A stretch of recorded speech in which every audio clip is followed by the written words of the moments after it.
Olá pessoal, tudo bem? Estamos aqui para mais uma aula. Hoje nós vamos conversar sobre o tema de Lei 9.099, então nós vamos trabalhar o juizado especial criminal, não só a parte processual, que é do procedimento comum sumaríssimo, mas a gente vai aproveitar essa oportunidade de ampliar um pouco mais e trabalhar todos aqueles aspectos criminais da lei com resoluções de questões da nossa banca FGV, tá? Então vocês vão ver aí esses casos hipotéticos que a FGV vai trazer, tentando cobrar da gente os dispositivos a respeito de juizado especial criminal. Então, do artigo 60 da Lei 9.099 até o final, nós vamos fazer uma revisão de vários desses aspectos importantes aqui em 10 questões sobre a Lei 9.099. Então, vamos lá? Vamos aqui para as nossas questões, então. Aqui na tela, nossa primeira questão, 2024, uma prova para magistratura do TJ de Santa Catarina, tem a seguinte situação hipotética. A Maria praticou um crime de lesão corporal leve contra a Aline, sendo o caso encaminhado de imediato ao juizado especial criminal. Na audiência preliminar, que ocorreu 3 meses após o fato, não houve composição civil dos danos e a ofendida Aline não exerceu o direito de representação verbal. Então, diante desse cenário, é correto afirmar o quê? Letra A. Deverá extinguir o feito sem exame do mérito, por ter ocorrido a decadência do direito de representação. Letra B de bola. Deverá extinguir o feito sem exame do mérito, em razão da caracterização do perdão tácito da ofendida. Letra C. Deverá extinguir o feito sem exame de mérito, em razão da renúncia expressa ao direito de representação. Letra D de dado. Não deverá extinguir o feito, devendo o Ministério Público oferecer acordo de não persecução penal a Maria. E letra E. Não deverá extinguir o feito, pois a representação poderá ser exercida dentro do prazo de 6 meses da data em que a Aline soube quem foi o autor do crime. Nós temos aqui um primeiro aspecto importante, que é um crime de lesão corporal leve. E não está no contexto da Maria da Penha, né? Então, são aí 2 mulheres, a autora e a vítima, uma lesão corporal leve, que nos termos do artigo 88 da Lei 9.099, determina que esse crime, então, é de ação penal pública condicionada à representação. Já tem algumas alternativas ali que inicialmente já dá para a gente eliminar, porque dizem respeito a institutos que não são aplicáveis na ação penal pública, que são aplicáveis na ação penal privada. Então, como o nosso caso hipotético traz um crime de ação penal pública condicionada à representação, a gente já elimina aqui da nossa resposta tanto a letra B de bola, porque o perdão é instituto da ação penal privada, e a renúncia também é instituto da ação penal privada. Renúncia no sentido de renunciar ao direito, de perdoar o autor do fato. Esse tipo de instituto é da ação penal privada e não da ação penal pública condicionada à representação. Então, lembrando que a lesão corporal leve, nos termos do artigo 88 da Lei 9.099, é de ação penal pública condicionada à representação. Só não vai ser na Lei Maria da Penha, porque a gente não pode aplicar a disposição da Lei 9.099. Então, na Lei Maria da Penha, qualquer que seja a lesão corporal, ela é incondicionada. Mas a regra é que ela seja ação penal pública condicionada à representação, por se tratar aqui de uma lesão corporal leve. Então, a gente já eliminou institutos de ação penal privada. Outra coisa que a nossa questão fala é sobre a audiência preliminar. O que é essa audiência preliminar no juizado especial criminal? É aquela primeira possibilidade do nosso procedimento terminar, seja por um acordo de composição civil dos danos, seja por uma transação penal, que são os 2 institutos que podem ocorrer nessa fase pré-processual, ainda dentro da audiência preliminar. Então, aqui é falado sobre a composição dos danos civis, que não foi realizada, elas não chegaram a um acordo. Lembra que se houvesse um acordo de composição civil dos danos, em que o juiz houvesse feito a homologação desse acordo, acarretaria na renúncia ao direito de representação, porque tem essa previsão no artigo 74, parágrafo único da Lei 9.099. Mas não ocorreu o acordo de composição dos danos civis. Então, nós vamos aqui trabalhar agora o Instituto da Representação e o Instituto da Decadência, porque a decadência, como uma causa de extinção de punibilidade, ela se aplica à representação quando essa representação não é oferecida dentro do prazo legal. Para responder a nossa questão, nós temos uma previsão importante na Lei 9.099, que é o artigo 75. Olha o que ele diz: não obtida a composição dos danos civis, será dada imediatamente à vítima a oportunidade dela exercer o direito de representação, que será reduzida a termo. Então, aqui foi feito isso. Não teve a composição dos danos civis, então foi dada à ofendida Aline o direito já de representar nessa audiência. Só que ela ainda não quis. Ela não quis representar nessa audiência que ocorreu 3 meses após o fato lesão corporal leve. Então, nessa audiência, ela não quis representar. E aí a questão, ela indaga muito da gente se essa vítima perdeu o direito de representar por não ter representado na audiência. Será que ela perdeu? Cuidado! O direito de representação, que é esse prazo decadencial, a previsão do prazo está lá no Código de Processo Penal, não está na Lei 9.099. Então lembra que o prazo para manifestar essa vontade, que é a representação como uma condição específica de procedibilidade na ação penal pública condicionada à representação, diz o artigo 38 do Código de Processo Penal, que é o prazo de 6 meses contados a partir do conhecimento da autoria. Esse é o prazo que a nossa vítima tem. Então, desde o momento que ela soube que a autora da lesão corporal leve era a nossa outra pessoa aqui mencionada no enunciado da questão, a partir desse dia que ela soube quem era a autora, começou a contar 6 meses. Só que veja que o nosso enunciado, ele dá o detalhe que a audiência foi realizada 3 meses após. Então, em tese, a vítima ainda tem o quê? 3 meses, porque passou 3 meses, mas são 6 meses no total. Então, ela ainda tem 3 meses que ela pode pensar se ela quer representar ou não. Então, o fato dela não representar na audiência não significa que decaiu o direito dela de representação, porque o que precisa ser exercido aqui é dentro do prazo estabelecido no artigo 38 do Código de Processo Penal. Então, até o artigo 75, no parágrafo único, diz: o não oferecimento da representação nessa audiência preliminar não implica na decadência do direito, porque ele pode ser exercido dentro do prazo previsto em lei, que é o artigo 38 do Código de Processo Penal. 6 meses a contar do conhecimento da autoria do fato. Esse é o prazo que a nossa vítima, Aline, tem para representar contra a Maria. Então, a letra A está errada porque não aconteceu a decadência. A letra E é a nossa resposta. Não vai extinguir o feito, porque a representação poderá ser exercida dentro do prazo legal de 6 meses da data em que a vítima soube quem era a autora do crime. Ou seja, de acordo com o artigo 75 da Lei 9.099 e de acordo com o artigo 38 do Código de Processo Penal. A letra D está errada porque fala sobre o oferecimento de acordo de não persecução penal. Mas a primeira análise, quando a gente fala de infrações de menor potencial ofensivo, é, na verdade, verificar a transação penal primeiro, como instituto pré-processual. Se não for cabível a transação penal, aí verifica se cabe o acordo de não persecução penal. Lembra que a transação penal ela é mais específica, ela é só das infrações de menor potencial ofensivo, ela não exige confissão, então ela é mais específica e benéfica do que o acordo de não persecução penal. Então não poderia pular essa análise da transação penal. Então a nossa resposta aqui da questão de número 1 é a letra E. Vamos para a questão de número 2. Os juizados especiais criminais são importantes instrumentos para a administração da justiça, prestigiando a duração razoável do processo e a adoção de medidas, sempre que possível, para a reparação dos danos sofridos pela vítima e a aplicação de pena não privativa de liberdade. O enunciado ele traz os objetivos do juizado. Isso está lá previsto no artigo 62 da lei. Diz que a gente vai olhar para a vítima e já buscar reparar os danos sofridos por ela.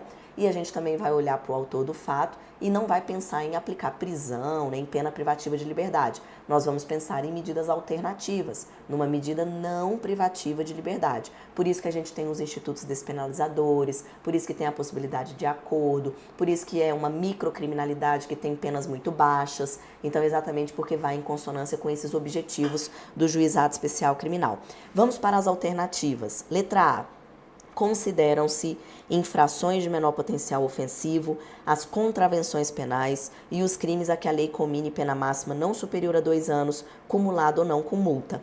A letra A já é a nossa resposta. Lá no artigo 61 da Lei 9.099, a gente tem exatamente essa disposição. O juizado é competente para processar e julgar as infrações de menor potencial ofensivo. O que significam essas infrações penais de menor potencial ofensivo? Aí diz o 61, são exatamente as contravenções penais e os crimes cuja pena máxima, combinada lá em abstrato, não supera 2 anos. Então, a letra A está de acordo com o artigo 61. Vamos ver o erro das demais. Letra B. Os atos processuais serão públicos e praticados em dias úteis entre 6 horas e 23 horas. Muito cuidado, a partir do artigo 64 da Lei 9.099, a gente tem ali algumas disposições sobre a prática de atos processuais no juizado. E lembrando que o juizado tem vários princípios norteadores que a gente ainda vai revisar na próxima questão, mas nós temos, por exemplo, a simplicidade no juizado. Então, esses atos processuais, eles não são formais, eles não exigem uma burocracia, né? Eles não necessariamente têm um horário certo para serem praticados. E a própria lei prevê que o juizado ele vai ter um funcionamento tanto de manhã, à tarde, quanto à noite. Então, a lei de organização judiciária pode prever, por exemplo, para um determinado tribunal ter um juizado funcionando no período da noite. Então, essa limitação que foi colocada na letra B de bola, ela não existe a partir do artigo 64 da Lei 9.099, que dispõe sobre a prática de atos processuais. Então, aqui, letra B, errada.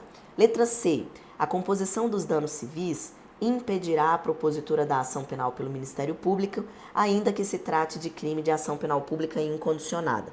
A composição dos danos civis está do artigo 72 até o artigo 74. A gente já mencionou que faz parte desse acordo que pode ser feito na audiência preliminar, em que nós vamos sentar ali os envolvidos, o autor, a vítima, e nós vamos tentar um acordo entre eles. A depender da espécie da ação penal, esse acordo cível, composição civil dos danos, produz efeitos na esfera criminal e aí acaba com o procedimento criminal. Em quais modalidades de ação penal isso acontece? Ação penal privada, que vai acarretar na renúncia ao direito de queixa, e a ação penal pública condicionada à representação, que vai acarretar na renúncia ao direito de representação. Então, o procedimento criminal ele acaba. Só que a nossa questão aqui, ele falou da ação penal pública incondicionada. Então, na ação penal pública incondicionada, não vai impedir a propositura da ação penal.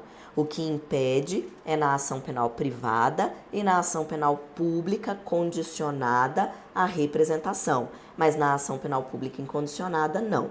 Letra D. Da decisão de rejeição da denúncia ou queixa, caberá recurso em sentido estrito, processado na forma do Código de Processo Penal. Muita atenção. No Juizado Especial Criminal, a gente não fala em recurso em sentido estrito. Não existe recurso em sentido estrito. Não é aplicação do Código de Processo Penal, porque a própria Lei 9.099 diz lá quais são os seus recursos. A gente tem no artigo 82 o recurso de apelação estabelecido na Lei 9.099. E no artigo 83, a gente tem o recurso de embargos de declaração estabelecido na Lei 9.099. Então, da rejeição da denúncia ou queixa vai caber a apelação. Não existe rese no juizado, não vamos adotar o Código de Processo Penal, porque ele tem seu regramento próprio sobre recursos criminais. Letra E. O acordo de transação penal poderá ser celebrado ainda que o autor da infração tenha sido condenado pela prática de crime à pena privativa de liberdade por sentença definitiva. Cuidado, no artigo 76, nós temos o Instituto da Transação Penal. E no parágrafo 2º, nós temos os requisitos para o oferecimento da transação penal. Aí diz lá o parágrafo 2º, olha, se ele já foi condenado definitivamente por um crime a uma pena privativa de liberdade, ele não vai poder receber a transação penal. É uma das hipóteses que impede o benefício da transação penal. Também, se nos 5 anos anteriores ele já foi beneficiado com a transação penal, também não vai poder receber a transação penal. Então, a hipótese colocada aqui na nossa letra E é exatamente uma das previsões do parágrafo 2º. Então, não poderá ser celebrada a transação penal. Cuidado que a lei exige esses requisitos cumulativos. É uma condenação definitiva a crime e a pena privativa de liberdade. Se tivesse aqui contravenção penal, ele poderia receber a transação penal. Se tivesse aqui que ele foi condenado a uma pena restritiva de direitos, ele poderia mesmo assim receber a transação penal. Então a vedação ela é específica. É uma condenação anterior que já transitou em julgado por um crime a uma pena privativa de liberdade. Então, aqui a letra E errada, nós temos a questão 2, a letra A, a nossa resposta. Questão 3. Entre os princípios abaixo, assinale o que não está expressamente elencado na Lei 9.099, no rol dos princípios informativos, né, que são aqueles princípios norteadores dos juizados especiais cíveis e criminais. Quanto ao juizado criminal, a gente tem essa menção expressa no artigo 62. Nós vamos ter 5 princípios que norteiam o juizado especial criminal. Nós teremos a economia processual, nós teremos, também, a celeridade, nós teremos também a oralidade, nós teremos também a simplicidade, e aqui ele trocou, o que está errado é o impulso oficial, porque na verdade, nesse izinho, é o princípio da informalidade. Informalidade. São os 5 princípios constantes na nossa Lei 9.099. Economia processual, celeridade, oralidade, simplicidade e informalidade, tá bom? Próxima questão. Jaime figura como autor do fato do crime de lesão corporal leve praticado em face de Fernando em feito que tramita junto ao Juizado Especial Criminal. Nessa hipótese, no tocante à fase preliminar e ao procedimento sumaríssimo no Juizado Especial Criminal, é correto afirmar o quê? Letra A. O acordo de composição civil dos danos homologado não acarreta a renúncia ao direito de representação por parte de Fernando. O que nós falamos agora há pouco? Que a lesão corporal leve, quando ela não está no contexto da Maria da Penha, ela é de ação penal pública condicionada à representação. Artigo 88 da Lei 9.099. Quando existe na fase preliminar, na audiência preliminar, o acordo de composição civil dos danos, ele produz efeitos criminais a depender da espécie da ação penal. Então, a gente falou que na ação penal privada, renúncia ao direito de queixa, na ação penal pública condicionada à representação, renúncia ao direito de representação. Aqui na nossa questão, nós temos exatamente o crime de lesão corporal leve, que é condicionada à representação. Então, se eu tenho uma composição dos danos civis, diz o artigo 74, parágrafo único, que vai sim acarretar renúncia ao direito de representação. Então, é o contrário do que diz a letra A. Letra B. O não oferecimento da representação na audiência preliminar não implica decadência do direito por parte de Fernando, que poderá ser exercido no prazo previsto em lei. A gente já tinha visto essa mesma situação em outra questão para a magistratura, que foi a nossa primeira questão analisada aqui. E exatamente a gente conjugou o artigo 75 da Lei 9.099 com o artigo 38 do Código de Processo Penal. Diz o artigo 75 que, de fato, o não oferecimento da representação não implica decadência, porque nós vamos seguir o prazo legal do artigo 38 para verificar se o direito decaiu ou não. Então, a letra B de bola é a nossa resposta. Letra C. O Ministério Público poderá propor a Jaime acordo de não persecução penal se este já não tiver sido beneficiado nos últimos 5 anos. Então, de novo, o mesmo cuidado que a gente trabalhou na outra questão. Quando a gente está dentro do juizado especial criminal, primeiro a gente tem que ter atenção com a transação penal. E também, o que servia para outra questão e serve aqui, se eu tenho uma lesão corporal, esse é um crime que tem a violência como elementar.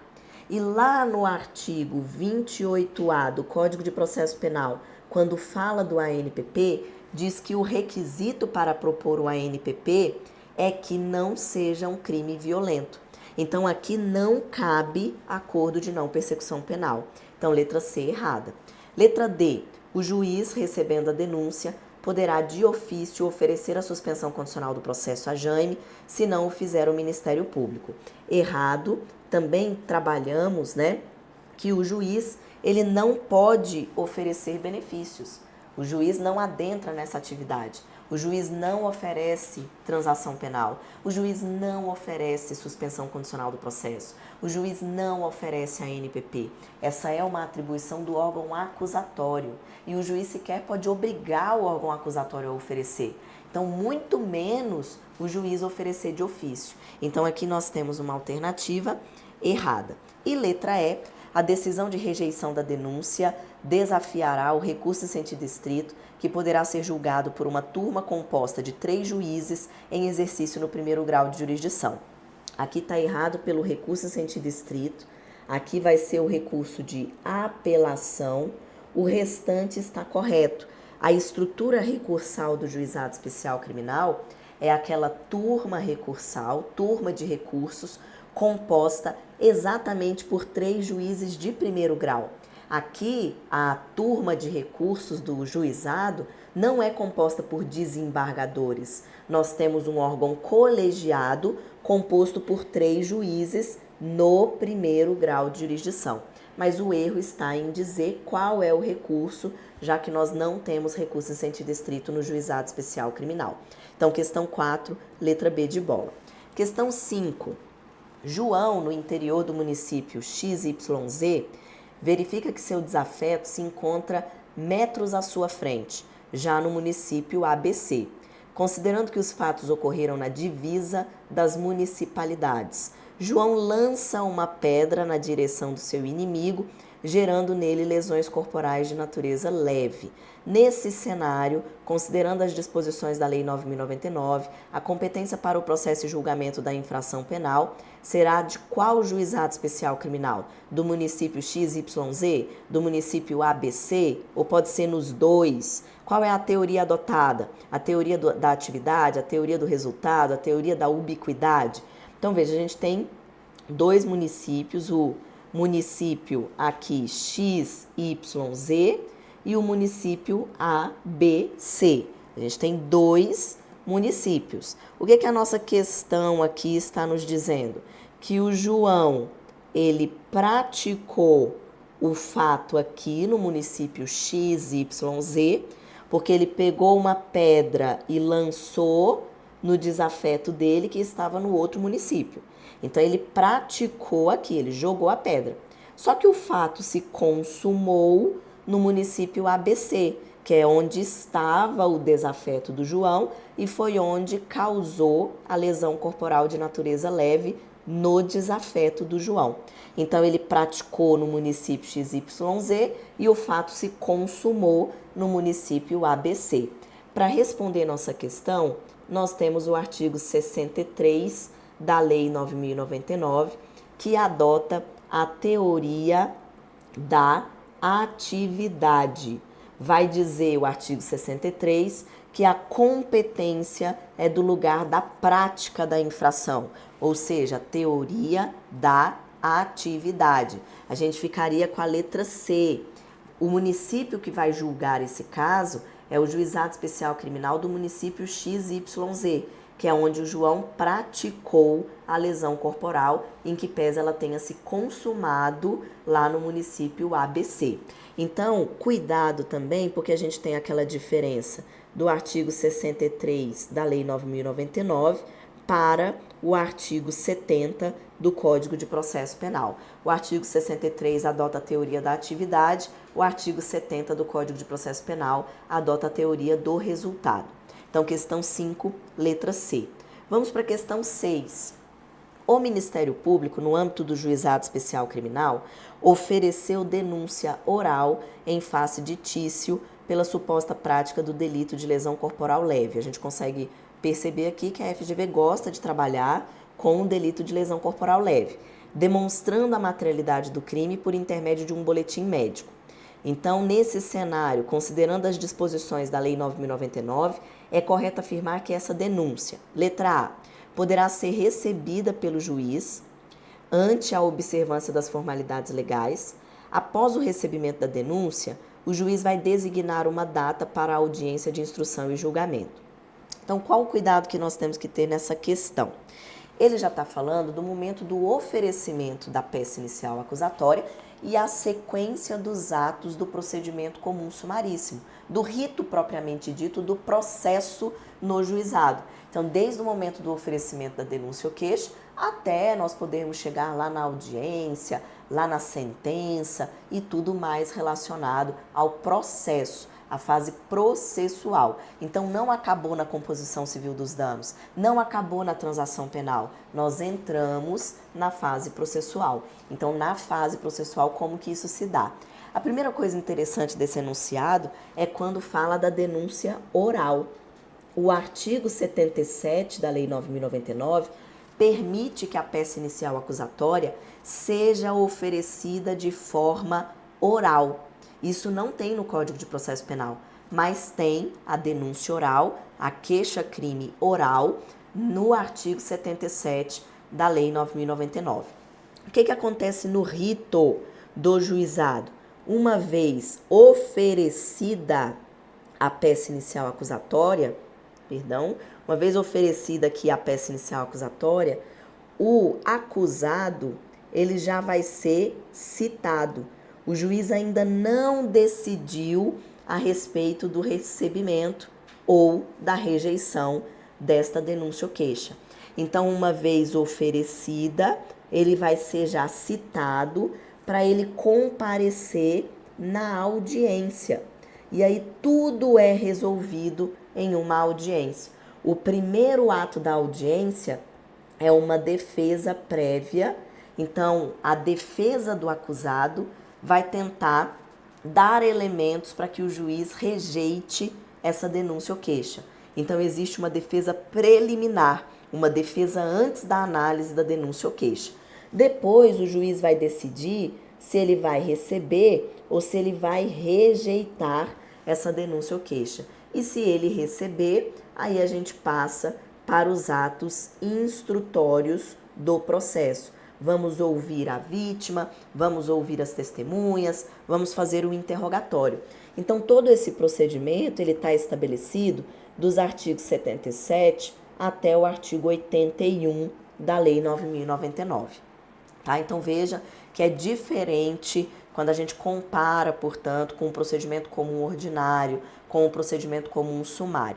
Então, a letra A, ela diz assim, a denúncia poderá ser recebida pelo juiz ante a observância das formalidades. Após o recebimento é que designa a audiência. Está errado. A denúncia ou queixa ainda não foi recebida. A partir do momento que ela é oferecida, o acusado é citado para a audiência. Então, na data da audiência, até o dia da audiência, ainda não houve recebimento ou rejeição dessa peça inicial acusatória. Letra B. Deverá ser rejeitada pelo juízo, podendo o Ministério Público, se entender pertinente, interpor recurso em sentido estrito. A gente já viu que não tem recurso em sentido estrito no juizado. Não há, né? O que nós temos da rejeição, se for rejeitada, é o recurso de apelação. Letra C. Deverá ser rejeitada pelo juízo, considerando a imprescindibilidade do exame de corpo de delito para atestar a materialidade. Errado, tá? Na Lei 9.099, pode ser comprovada a lesão corporal por meio de boletim médico. Nós temos aqui um procedimento que tem a simplicidade. que tem a informalidade, que tem a celeridade. Então, a própria Lei 9.099 diz que não precisa do exame de corpo de delito, pode ser comprovado por outros modos, inclusive por boletim médico. Letra D, poderá ser recebida pelo juízo após o oferecimento da resposta à acusação em audiência pela defesa técnica. É isso, ó. Ela só vai ser recebida depois que for oferecida a defesa. E isso acontece apenas no momento da audiência. Então, a letra D, ela segue o rito estabelecido no artigo 77 a 81. Vamos ver o erro da letra E. Deverá ser rejeitada pelo juízo, considerando a necessidade de a peça acusatória ser confeccionada por escrito. Errado. Nós comentamos no artigo 77 que ele prevê expressamente a denúncia de forma oral e a queixa-crime também podendo ser oferecida de forma oral. Então, não tem nenhum erro em ser oferecida dessa forma. Existe uma previsão legal. Então, questão 6, letra D. Questão 7. O Ministério Público denunciou o Jonatas pela suposta prática de infração de menor potencial ofensivo. Considerando as disposições da Lei 9.099 sobre a audiência de instrução e julgamento, é correto afirmar que, havendo o recebimento da denúncia, qual é a sequência de atos? Então, dentro da sequência dos atos do procedimento comum sumaríssimo, vocês vão seguir dos artigos 77 até o 81. Então, nós falamos que quando teve ali o oferecimento, seja da denúncia, seja da queixa, e vimos inclusive que elas podem ser oferecidas de forma escrita ou oralmente. O que vai acontecer? Vai ocorrer após o oferecimento a citação do acusado, para que ele compareça na audiência, e aí o primeiro ato dessa audiência é uma defesa preliminar, uma resposta da defesa. Depois, vamos supor que o juiz, mesmo assim, recebeu a peça inicial acusatória. Aí a gente passa para os atos, efetivamente, da audiência de instrução e julgamento. Qual é a sequência desses atos estabelecido lá no artigo 81? Nós vamos ouvir primeiro a vítima, depois as testemunhas e depois, sempre por último, fazer o interrogatório do réu. Finalizou a instrução, nós teremos os debates orais e depois nós teremos a sentença proferida pelo juiz. Essa é a sequência do artigo 77 até o artigo 81. Então, na questão 7, olha o que diz a letra A. Que após o recebimento da denúncia, já vai interrogar o acusado? Não, o interrogatório é sempre o último ato, então já está errado. Letra B, serão ouvidas a vítima e as testemunhas de acusação e defesa. Em seguida, nós teremos o interrogatório, passando aos debates orais. Encerrada a audiência, o juiz vai prolatar a sentença no prazo de 10 dias? Essa partezinha final que está errada. Como o procedimento sumaríssimo é célere, econômico, simples, informal, nós temos que primar por terminar logo ele na audiência. Então, ouve sim primeiro a vítima, depois as testemunhas, depois é o interrogatório, passa para os debates orais, mas aí, encerrada a audiência, o juiz já profere a sentença, não vai esperar esse prazo de 10 dias, não. A regra é já proferir a sentença na audiência. Então, letra B, errada. Letra C, será interrogado o acusado? Opa, errado. O interrogatório não é o primeiro ato. Letra D, serão ouvidas a vítima? Sim. Depois a testemunha? Sim. Depois o interrogatório? Sim. Depois os debates orais? Sim. E depois a sentença? Sim. Então, letra D, que está seguindo aqui exatamente o nosso procedimento comum sumaríssimo. Então, com a instrução, depois os debates orais e depois a sentença já proferida em audiência. Vamos ver o erro da letra E. Interrogar ele já no início? Já está errado, sempre lembrando que o interrogatório é o último ato da instrução, seja qual for o procedimento adotado. Questão 8. Tício é denunciado pelo Ministério Público pela suposta prática de infração penal de menor potencial ofensivo, no contexto da Lei 9.099. Não se obtém êxito na citação do acusado, sendo certo que a resposta negativa do mandado é juntada aos autos. O juiz titular do juizado especial verifica ainda a impossibilidade do acusado ser encontrado para ser citado pessoalmente. Nesse cenário, considerando as disposições da Lei 9.099 e do Código de Processo Penal, é correto afirmar o quê? Aqui, num primeiro momento, a gente tem o artigo 66, parágrafo único da Lei 9.099. Então, essa parte aqui que eu marquei é a parte mais importante do enunciado. Por quê? Porque a Lei 9.099, ela diz que os acusados, os autores do fato que tramitam no Juizado Especial Criminal, eles precisam ser citados pessoalmente. Se não for possível a citação pessoal, o procedimento não dá para ficar no juizado. Então é aquela hipótese que a gente chama de declínio de competência. O parágrafo único do artigo 66 diz que o juiz do Juizado Especial Criminal vai proferir uma decisão remetendo os autos lá para o juízo comum. Porque se não dá para citar pessoalmente, não dá para continuar no Juizado Especial Criminal. Porque não dá para fazer uma citação por edital no juizado, em que o processo vai ficar suspenso, a prescrição vai ficar suspensa. Isso não vai ao encontro dos princípios norteadores do Juizado Especial Criminal.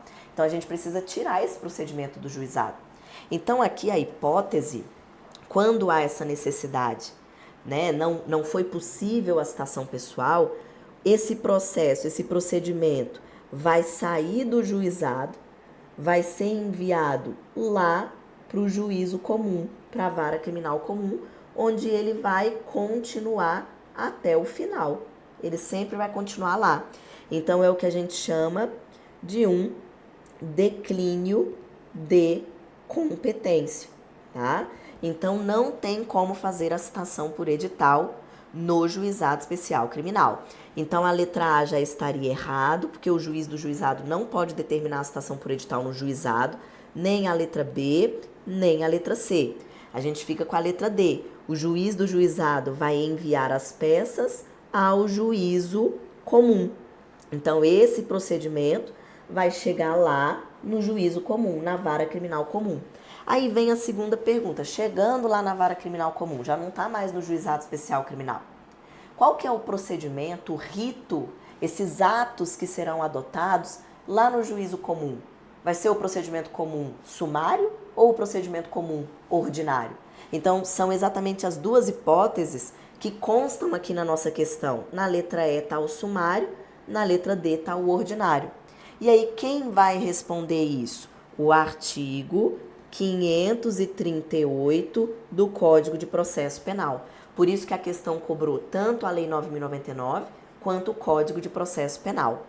Então, diz o 538 que está dentro do capítulo do procedimento comum sumário. Então, as peças existentes serão encaminhadas ao juízo comum e o processo lá no juízo comum vai seguir o procedimento comum sumário. Então, questão 8, letra E. Vamos para a questão 9. Acerca da suspensão condicional do processo, segundo a Lei 9.099, no capítulo 3, referente aos juizados especiais criminais, é correto afirmar o quê? Letra A. Somente é admitida a suspensão condicional do processo para os delitos de menor potencial ofensivo, cujas penas estejam abrangidas pela Lei 9.099.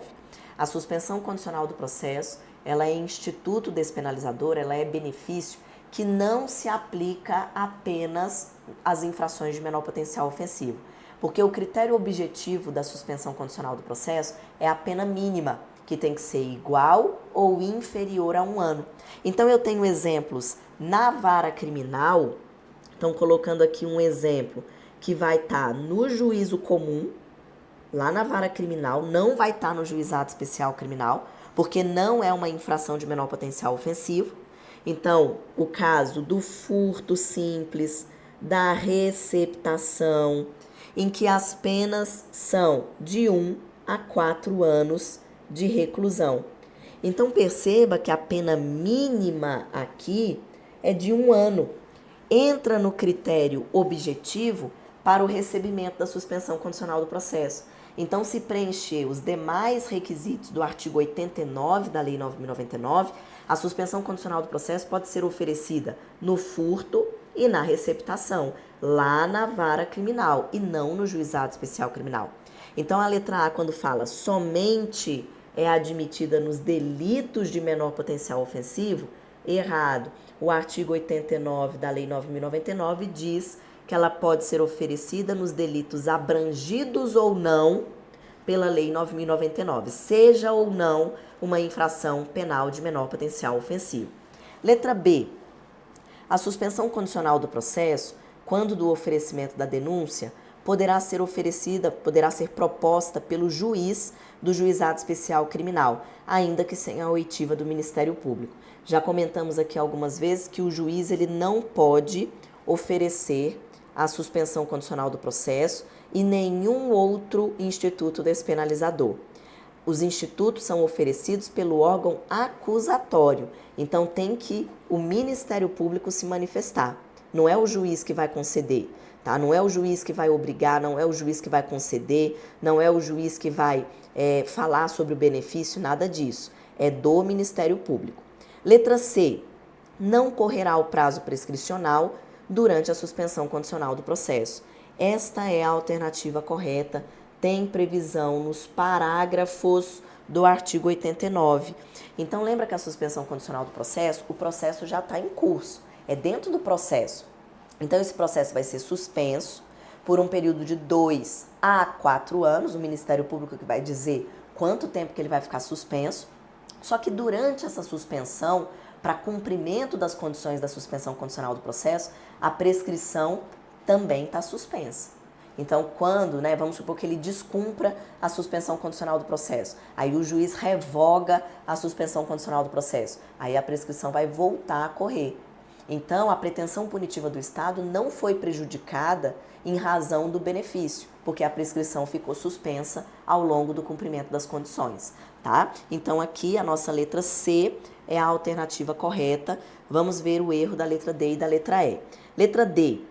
O Ministério Público, ao oferecer a denúncia, poderá propor a suspensão do processo pelo prazo equivalente à prescrição prevista para o delito cometido pelo denunciado. Essa última parte está errada. A suspensão do processo, como diz o artigo 89, vai ser de 2 a 4 anos. É esse o período que o Ministério Público vai dizer ao oferecer o benefício. Olha, eu vou suspender por 2 anos, eu vou suspender por 3 anos, eu vou suspender por 4 anos. Então, tem que ser um período de 2 a 4 anos. Letra E. Se no curso do prazo o beneficiário não efetuar, sem motivo justificado, a reparação do dano, a suspensão não será revogada. Entretanto, o juiz proferirá advertência e fixará prazo para o cumprimento da referida condição. No artigo 89, nós temos as causas de revogação da suspensão condicional do processo. Aí tem as causas de revogação obrigatória e as causas de revogação facultativa. Está lá no artigo 89, parágrafo 3º, aqui a obrigatória no parágrafo 3º e a facultativa no parágrafo 4º. Essa condição que foi falada aqui na questão, reparação do dano sem motivo justificado, é uma causa de revogação do benefício tida como obrigatória na lei.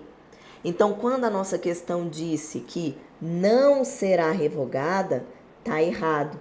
Então, se não reparar o dano sem motivo justificado, o juiz vai revogar a suspensão condicional do processo, porque é uma causa de revogação obrigatória da suspensão condicional do processo. Então, questão 9, letra C. Vamos para a questão 10. A Lei 9.099 dispõe sobre os juizados especiais criminais, próprios para o julgamento dos delitos de menor potencial ofensivo, prevendo regramento e institutos próprios. De acordo com a referida legislação e outras subsequentes, vamos para as alternativas. Letra A. Os crimes de menor potencial ofensivo sempre serão julgados no juizado especial criminal. Será que é sempre? Será que é sempre? Eu posso ter uma infração de menor potencial ofensivo, por exemplo, no contexto da Maria da Penha.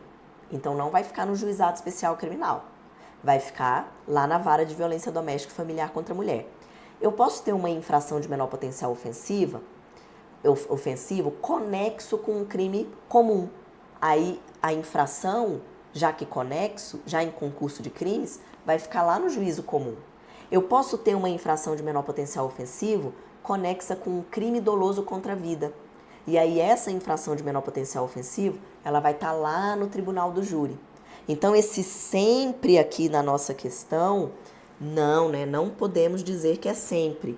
Inclusive lá no artigo 60 traz essas hipóteses de conexão e continência com crimes do tribunal do júri ou do juízo comum. Então tá lá no parágrafo único do artigo 60.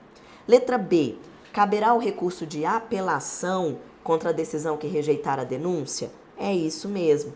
Nós temos no artigo 82 o recurso de apelação que é cabível no prazo de 10 dias e que vai ser julgada por aquela turma recursal com 3 juízes de primeiro grau que compõem esse órgão colegiado do Juizado Especial Criminal. Vamos ver o erro das demais. Letra C. Não será possível a suspensão condicional do processo quando não oferecida ou aceita a transação penal. Errado pode ser que lá no momento pré-processual, porque veja, a transação penal, ela tá lá atrás, lá na investigação, lá no momento pré-processual. Lá atrás, vamos supor que não foi possível a transação penal. Só que agora, na fase processual, ele preenche os requisitos do sursi processual. Então, pode ser que na fase investigativa ele não recebeu a transação penal, mas agora ele faz jus ao sursi processual. Então, é possível sim que isso aconteça. Letra D. A sentença deverá, obrigatoriamente, conter relatório, fundamentação e parte dispositiva. Cuidado com o artigo 81, parágrafo 3º. Aqui no Juizado Especial Criminal, a gente tem uma peculiaridade. A sentença no Juizado Especial Criminal, ela já pode começar a partir da fundamentação. O juiz pode colocar assim: dispensado o relatório da sentença, nos termos do artigo 81, parágrafo 3º, passo a fundamentar. Isso só é possível no Juizado Especial Criminal. Todas as demais sentenças penais, tá? Seja lá na vara criminal, no tribunal do júri, na vara de violência doméstica contra a mulher, todas as demais sentenças penais têm que ter relatório. É um elemento obrigatório. Senão a sentença vai ser nula, senão a sentença vai ser cassada pelo órgão de segundo grau. Então, de regra, tem que ter o relatório. A exceção é exatamente no Juizado Especial Criminal, que o juiz pode dispensar o relatório. Então, aqui, quando diz que obrigatoriamente tem que ter relatório, está errada a letra D. E letra E, consideram-se infrações de menor potencial ofensivo aquelas em que a pena máxima não é superior a 2 anos e não possuem a elementar violência ou grave ameaça à pessoa. A parte final está errada. O artigo 61 da Lei 9.099 nos diz o que é uma infração penal de menor potencial ofensivo, que a gente já viu que são as contravenções penais e os crimes cuja pena máxima não seja superior a 2 anos. Então, não exige a questão de não ser um crime violento nem com grave ameaça. Essa parte não está prevista em lei. Então, questão 10, letra B de bola. Aqui no final, a gente tem todo o gabarito. Então, todo o gabarito para que você possa conferir e tentar também depois resolver essas questões sozinhos. Tá bom, gente? Então, nós finalizamos aqui mais uma aula da nossa banca FGV. A gente viu um monte de situação hipotética cobrando previsões importantes da Lei 9.099, todas questões muito recentes. Lei 9.099 é algo que cai bastante em prova de concurso público, tá bom? Então, bons estudos, nos vemos nas próximas aulas e tchau, tchau!